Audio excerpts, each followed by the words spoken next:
Hello guys, welcome back to our class room. ఈరోజు మనం శక్తి వనరుల గురించి తెలుసుకుందాము. చాలా ఇంట్రెస్టింగ్ టాపిక్. సో ప్రతి ఎగ్జామ్లో ఈ టాపిక్ నుంచి క్వశ్చన్ రిపీట్ అవుతుంది, క్వశ్చన్ వస్తూనే ఉంది. So don't miss, watch the video. So మనం టాపిక్లోకి వచ్చేస్తే విద్యుత్ని ఉపయోగించే వనరులను శక్తి వనరులు అని అంటాము. యాక్చువల్గా ఇవి 2 టైప్స్ ఉంటాయి. ఒకటి సాంప్రదాయ శక్తి వనరు, రెండోది సాంప్రదాయేతర శక్తి వనరు. సాంప్రదాయ శక్తి వనరు అంటే ఏంటంటే మనము వాడినా కానీ రినోవబుల్ అవ్వవు, అంటే పునరుత్పత్తి కాలేవు. అలాంటి వాటిని సాంప్రదాయ వనరులు అని అంటాము.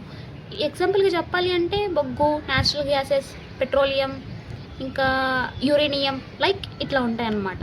సెకండ్ది వచ్చేసి సాంప్రదాయేతర శక్తి వనరు. ఇది ఏంటంటే మనం ఎంత వాడినా కానీ తరిగిపోని ఇంధనాలు అన్నమాట. సో ఎంత వాడినా ఇంకా పునరుద్ధరణ అవుతూనే ఉంటాయి. చెప్పాలి అంటే సోలార్ పవర్, విండ్ పవర్. మన దేశంలో అణు విద్యుత్ వాటా వచ్చేసి 1.8%. ప్రస్తుతం మన భారతదేశంలో అణు విద్యుత్ కేంద్రంలో ఉత్పత్తి చేయబడుతున్న విద్యుత్ వచ్చేసి 8180 మెగావాట్స్ ఉంది. బట్ ఓల్డ్ డేటా ప్రకారం 7480 మెగావాట్స్ ఉంది. అయితే దీనిని ఏం చేస్తారంటే 2031కి వచ్చేసరికి ఒక లిమిట్ పెట్టారనమాట. అంటే ఇంత దానికి రీచ్ అవ్వాలి అని చెప్పేసి. సో 2031 వరకు 22,480 మెగావాట్స్ వరకు చేరుకోవాలని వీళ్ళు అంచనా వేశారు. సో మన భారతదేశ అణ్వస్త్ర పితామహుడు వచ్చేసి హోమీ జహాంగీర్ బాబా.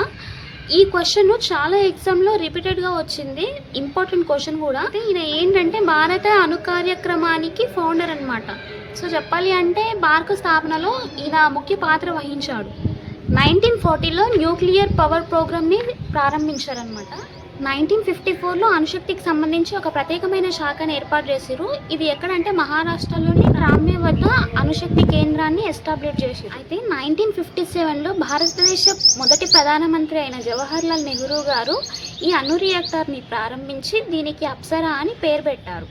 1967లో యురేనియం కార్పొరేషన్ ఆఫ్ ఇండియాను జాదుగూడలో ఏర్పాటు చేశారు.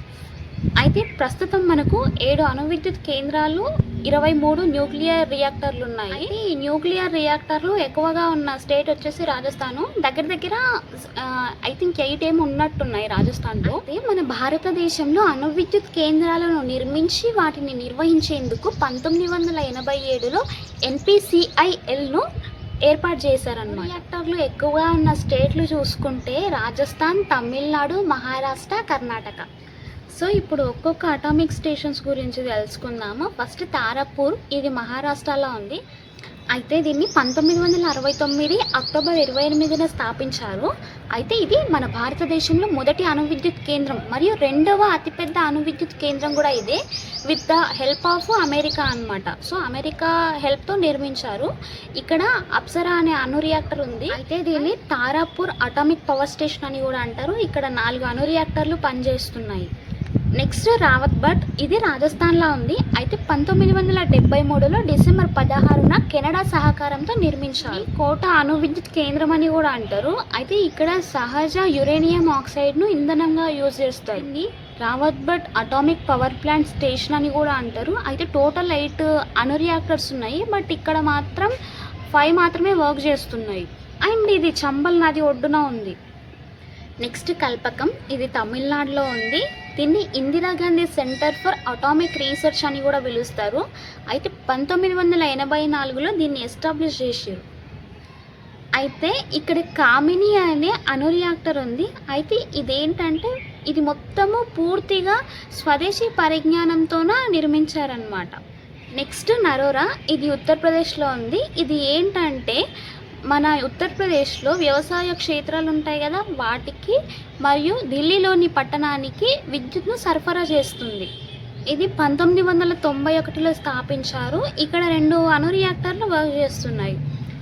నెక్స్ట్ కుదంకులం, ఇది తమిళనాడులో ఉంది. ప్రస్తుతం మన భారతదేశంలో అతిపెద్ద అణు విద్యుత్ కేంద్రం కుదంకులం. అయితే దీన్ని రష్యా సహకారంతో ఏర్పాటు చేశారు. దీనిలో 6 అణు రియాక్టర్స్ ఉన్నాయి, బట్ 2 పనిచేస్తున్నాయి. అయితే 2013లో దీన్ని ఎస్టాబ్లిష్ చేశారు. నెక్స్ట్ కైగా, ఇది కర్ణాటకలో ఉంది. అయితే ఇది కాళీ నది ఒడ్డున ఉంది. ఇందులో ఏంటంటే 6 అణు రియాక్టర్లు ఉన్నాయి, బట్ 2 పనిచేస్తున్నాయి.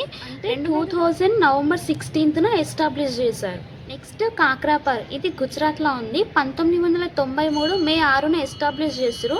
ఇందులో 4 అణు రియాక్టర్లు ఉన్నాయి. ఇది తపతి నది ఒడ్డున ఉంది. సో ఈ వీడియోలో మనం మెయిన్గా గుర్తుంచుకోవాల్సిన విషయాలు హోమీ జే బాబా గురించి, తారాపూర్ మహారాష్ట్ర అణు విద్యుత్ కేంద్రం గురించి మరియు కాక్రాపర్ అణు విద్యుత్ కేంద్రం గురించి. కాంపిటేటివ్ పర్పస్లో వచ్చిన క్వశ్చన్స్ ఇవి. సో గుర్తుంచుకోండి.